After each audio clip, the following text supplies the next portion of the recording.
Hola amigos, ¿cómo estáis? Si alguien tenía alguna esperanza de que esta guerra podría acabar pronto y habría conversaciones de paz, a ver si opinan lo mismo después de ver este vídeo. Y en primer lugar hay que hablar de la nueva doctrina nuclear rusa.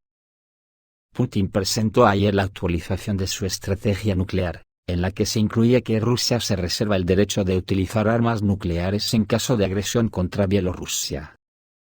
¿Reacciones de la misma en la OTAN? Pues la primera es, que Estados Unidos como siempre intentando tirar la piedra y esconder la mano, cosa que ya no es posible. Prácticamente cualquier acción de la OTAN en Ucrania podría ser contestada por Rusia con armas nucleares. Al mismo tiempo el resto de naciones de Europa del Este, que eran tan aguerridas amparadas en su primo de Zumosol, veremos qué reacción tienen ahora. Por ejemplo Rumanía, que según informaciones de Avia, Rumanía se prepara para enviar tropas a Ucrania. La votación tendrá lugar el 30 de septiembre. Rumanía planea enviar 100 militares para participar en una misión en Ucrania, dijo el parlamentario rumano Dumitru Viorel Foxa. La votación sobre el envío de soldados rumanos está prevista para el 30 de septiembre y ya figura en el orden del día parlamentario. Foxa señaló que este tema es el séptimo punto de la lista de temas discutidos. La agenda también incluye otras cuestiones militares, como el punto 6 sobre la transferencia de equipo militar por parte de Suecia, y los puntos 13 y 14 sobre el entrenamiento de los marines ucranianos en las bases militares rumanas. A pesar de la voluntad del gobierno de apoyar a Ucrania y de los esfuerzos destinados a fortalecer las capacidades de defensa de sus fuerzas armadas, no todos los políticos rumanos apoyan estas medidas. En su declaración, Foxa también anunció su intención de organizar una protesta contra la participación de Rumanía en el conflicto ucraniano. Él y su colega Mihail Ascu, del Partido Patriótico Rumano, planean dirigirse al Parlamento el día de las elecciones, dijo. El objetivo principal de la acción es expresar su descontento por la participación del país en el conflicto, que, según los manifestantes, no es una prioridad para el pueblo rumano. Por su parte Estados Unidos, en principio, y aunque no tenga gran valor de credibilidad, como he dicho antes, tira la piedra y esconde la mano, diciendo que no piensa entregar armas de largo alcance a Ucrania, pero que se autoriza a otros miembros de la OTAN a que lo hagan. Me imagino que pensando en Inglaterra, Francia y Alemania con sus Taurus de 700 kilómetros de alcance. También el Pentágono recomendó iniciar el suministro de municiones incendiarias de fósforo a Ucrania, pero la Casa Blanca rechazó esta iniciativa, según informa NBC News, citando sus fuentes. Según el canal de televisión, el Pentágono propuso incluir proyectiles con fósforo blanco en varios paquetes recientes de ayuda militar a Ucrania. Funcionarios anónimos dicen que si se aprueba la iniciativa, la información al respecto no se hará pública, lo que se viene a llamar en el argot, esconder la mano. Pero atentos a lo que viene a partir de ahora, que indican cómo están los ánimos por Rusia, y que todas esas iniciativas de paz de la OTAN en Suiza, y las sucesivas que vengan, como el plan Zelensky, que no tienen ningún fundamento ni un gramo de realismo. Vamos primero con la actualización de la doctrina nuclear rusa que ayer firmó Putin y que regirá a partir de ahora.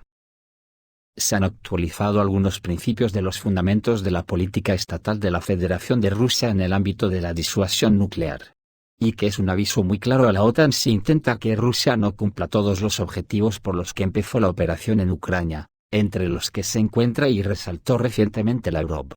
Pero que Falsimedia no le da la resonancia que tiene. Se trata de que la OTAN tiene que volver a las fronteras de 1997, más los por todos sabidos puntos de desmilitarización, desnazificación y neutralidad total de Ucrania.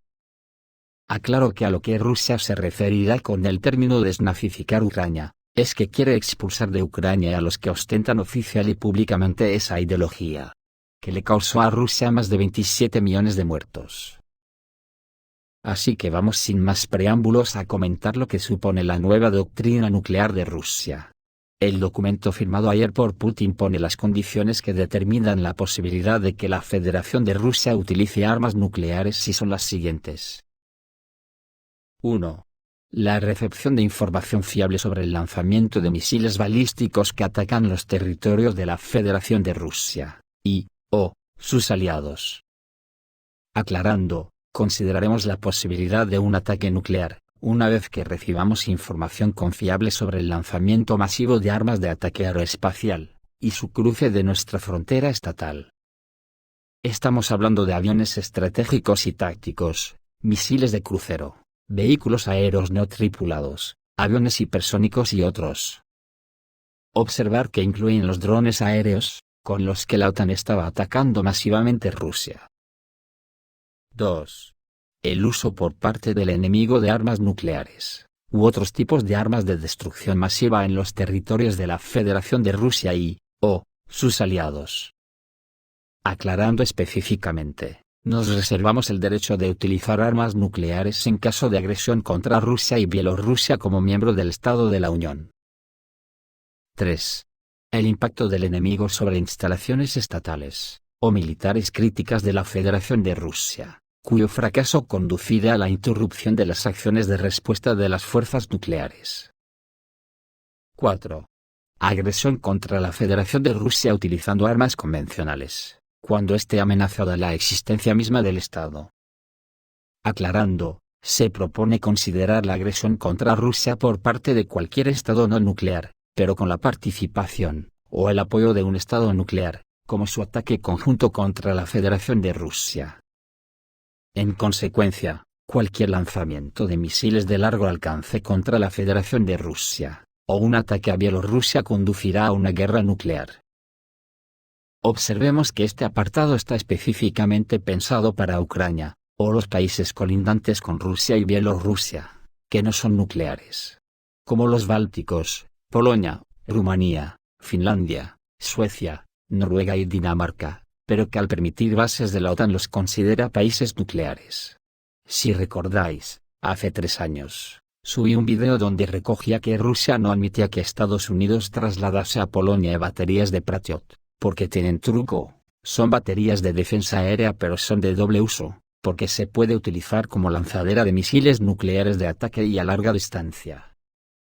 Esto demuestra que la OTAN siempre se ha pasado por el arco de triunfo todas las advertencias rusas, pues ahora esta nueva doctrina nuclear rusa no hace más que consumir etapas hacia el destino.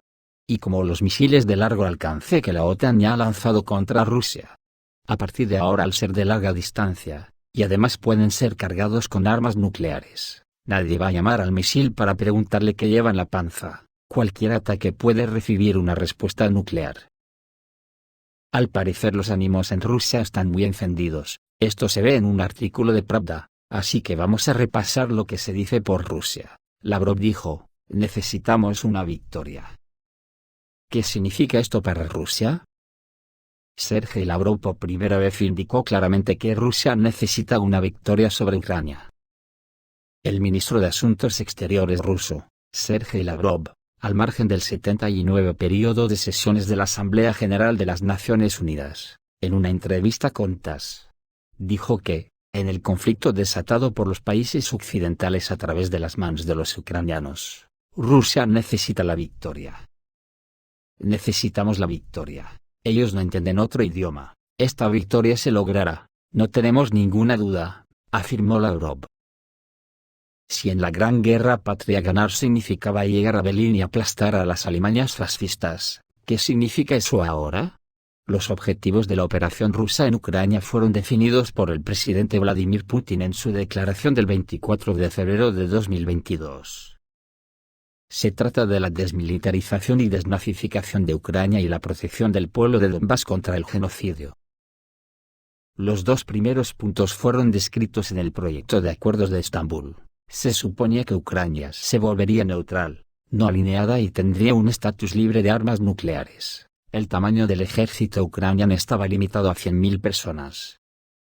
También hubo restricciones sobre las armas. Se propuso que Ucrania abandonara la glorificación del nazismo, y que el idioma ruso recuperará su estatus oficial. Crimea fue cedida a Rusia, y se determinó el estatus de la República Popular de Donetsk y la República Popular de Lugansk como estados independientes. Sin embargo, una vez rotos los acuerdos y transcurridos 2 años de guerra, las exigencias sobre la cuestión territorial cambiaron, El presidente de la Federación Rusa declaró el 14 de junio que las negociaciones de paz deberían comenzar con la retirada de las Fuerzas Armadas de Ucrania de los territorios constitucionalmente reconocidos de las regiones de Kherson, Zaporozhye, República Popular de Donetsk y República Popular de Lugansk, así como su reconocimiento como ciudadanos de la Federación Rusa.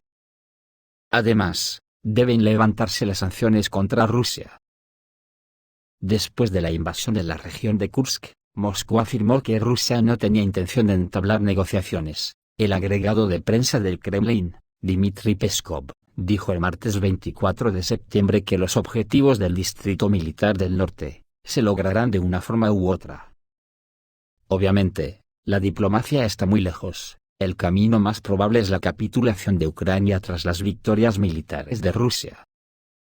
Es decir, vamos a Kiev y aplastamos al reptil fascista, pero esto todavía, la capitulación de Ucrania aún no es una victoria. Mientras estaba en Hanoi, Putin dijo que la derrota estratégica de la Federación Rusa en el campo de batalla, tal como la expresó Occidente, significa para Rusia el fin de su condición de Estado.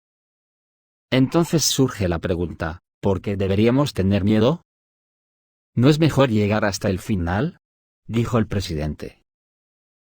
De estas palabras podemos concluir que la victoria de Rusia sobre Ucrania reside en su victoria sobre la OTAN, es decir, en la retirada de las fuerzas de la OTAN a las fronteras de 1997 con refuerzo legal.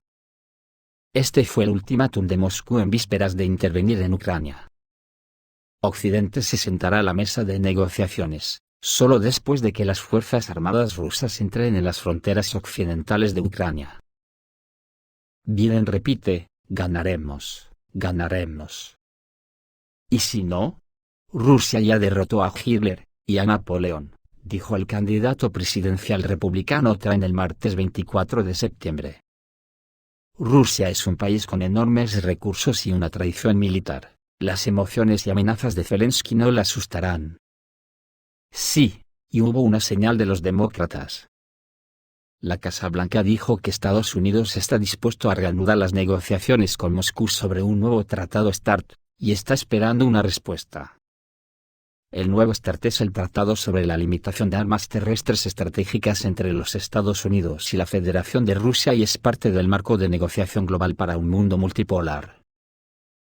También un importante general ruso, el general Gurulev, dice que Rusia debe llegar a todos los aeródromos de Alaska. El teniente general Andrei Gurulev afirma que el enemigo intenta rodearnos por todas partes.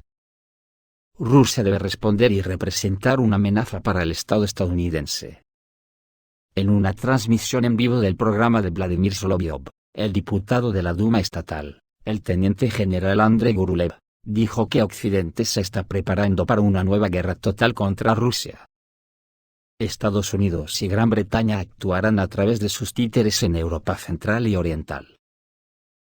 Hablamos de esto, esta es la preparación de Alemania para la guerra con Rusia. Se trata de la brigada de tanques alemana que está estacionada en los países bálticos.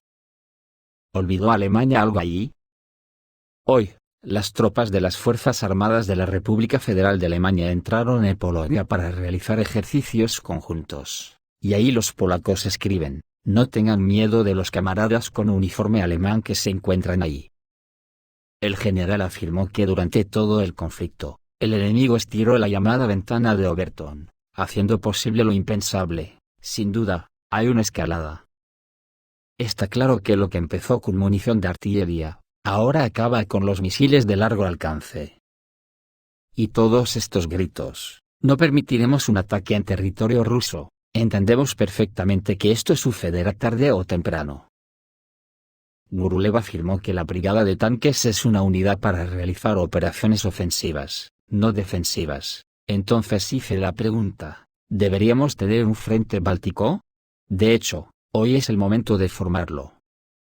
El parlamentario ruso llama la atención sobre la actividad enemiga a lo largo de todas nuestras fronteras.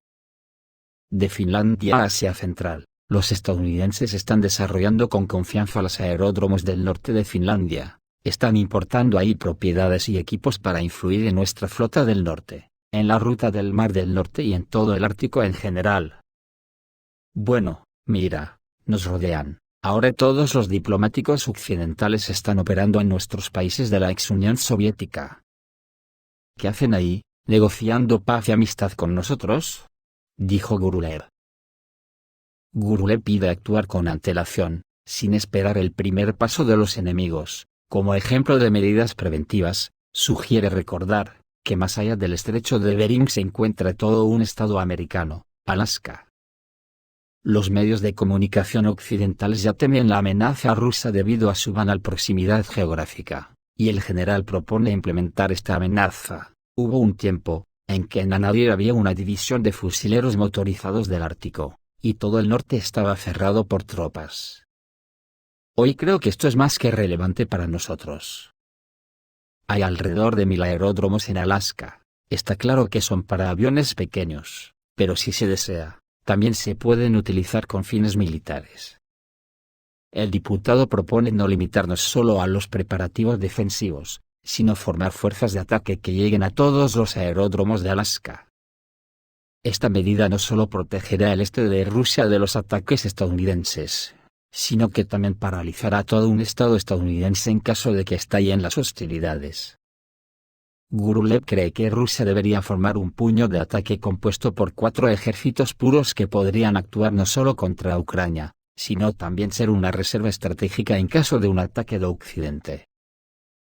El presidente aumentó el tamaño de las Fuerzas Armadas en 180.000 personas. 180.000 personas es un frente de reserva militar en toda regla. Es hora de tener un puño golpeador, un puño poderoso. Gurulev cree que un grupo tan grande de tropas podría influir significativamente en el curso de la operación especial. Necesitamos avances operacionales y estratégicos para cambiar todo a nuestro favor. Tan pronto como lleguemos al Dnieper, todos empezarán a cantar de forma completamente diferente, terminó su alocución el general Gurulev. Bueno, pues así están los ánimos por Rusia. Me imagino que la OTAN se lo pensará 2 veces antes de lanzar misiles de largo alcance a Rusia, y que además tendrá que pensar que para las negociaciones de alto el fuego previsibles en toda guerra, la OTAN tendrá que replegarse hasta las fronteras de 1997, de lo contrario mucho me temo que hablarán las armas nucleares. Esto es todo amigos, reciban un saludo.